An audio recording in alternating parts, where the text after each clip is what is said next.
One more thing I wanted to talk to you about, which you might be able to discuss, and that's these days, certainly probably in the last 5 years, with social media and marketing, a big thing that wasn't around before is I'm trying to think of the main website, TripAdvisor. Yes. Websites where customers, people are putting on reviews, putting on testimonies, if you will, and that's obviously a big driver when people are trying to sift through, like, which restaurant do I go to on my trip or tomorrow night.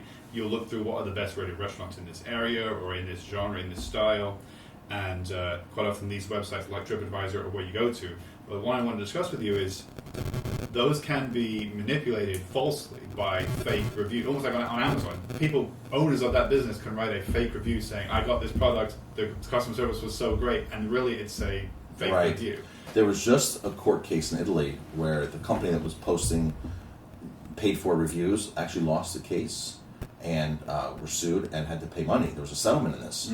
So because companies do offer, we'll give you so many reviews, this or that, it's harder and harder to do that now. And this case in Italy proves that they're cracking down on things like that. Right. But pretty much you can read a review and find out how legitimate the review is. So if you go to a restaurant and scroll down, read their good ones and read their bad ones.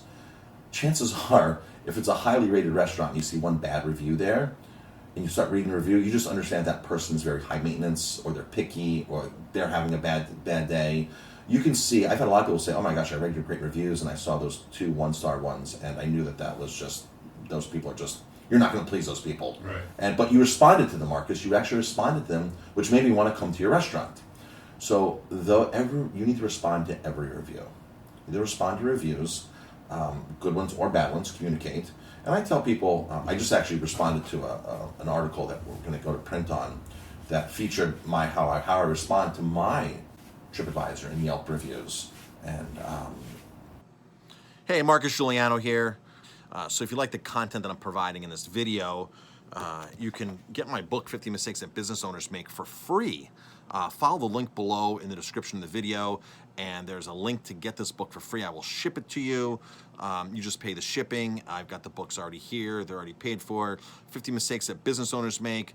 15 years plus of me documenting my mistakes and how I corrected them and how I mastermind with some of these mistakes and how I learn from others and what I teach my coaching clients. And again, this book is totally free, so take advantage of it while supplies last. TripAdvisor and Yelp reviews. And you have to respond. You just have to respond. And realistically, there's no restaurant that sets out to saying, I'm going to give bad service tonight to Joe. Joe Smith is going to give bad service tonight. I'm going to do this if things happen. We're relying upon many levels of service, whether it's the kitchen, whether it's somebody in the dining room, the way they're greeted, other customers, other customers, the table they're sitting at, is the couple that come in, are they fighting? Are they having an altercation before they walk into the door? Is their blood sugar off? Do they just need something right away? Right. And one of the most valuable lessons that I teach my staff is I put them, when they first get hired, I put them in a room in the back and say, I'll be right back. And I leave, time my watch for 60 seconds, and walk back into the room and say, how long do you think I was gone for? Like 5 minutes, 7 minutes. Not one person in 15 years has ever guessed 1 minute. So I say, now, imagine if you're a guest that just drove a half an hour to get here. You were stuck in traffic. You're hungry. You just started bickering with your wife or your husband. You're standing at the door for 1 full minute. It feels like 10. Your blood sugar's off. You're cranky. Right then and there, that guest, it's hard to turn that guest around. Right. Yeah. That bad experience has begun. Bad experience has begun before they even walked in the door. Right. And their time perception is totally off. So that 1 minute is an amazing concept. So, and that's great too, that you make the staff realize what the 1 minute feels like.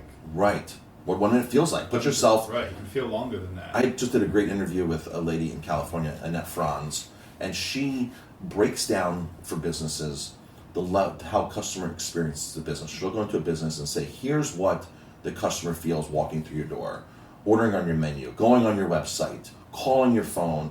And this is what she specializes in putting things in the perspective of the customer for the business owner. And that was a great interview. She said a lot of insightful things. That's actually part of my newsletter that I put out to my restaurant owners that subscribe to that. And you have to put yourself in the shoes of the other person. Even when you're responding to a review, even if you know the review is just totally, you know, insanely wrong, you just have to say, you know, what can I do to make this better? How do we move forward? What can I do? It's a matter of, a lot of guests just want to be heard, want to be listened to. If you have a bad experience in any business, and you send an email, a complaint to them, you want to know that somebody's hearing you and responding. That's all. That's half the battle, is responding. Just respond.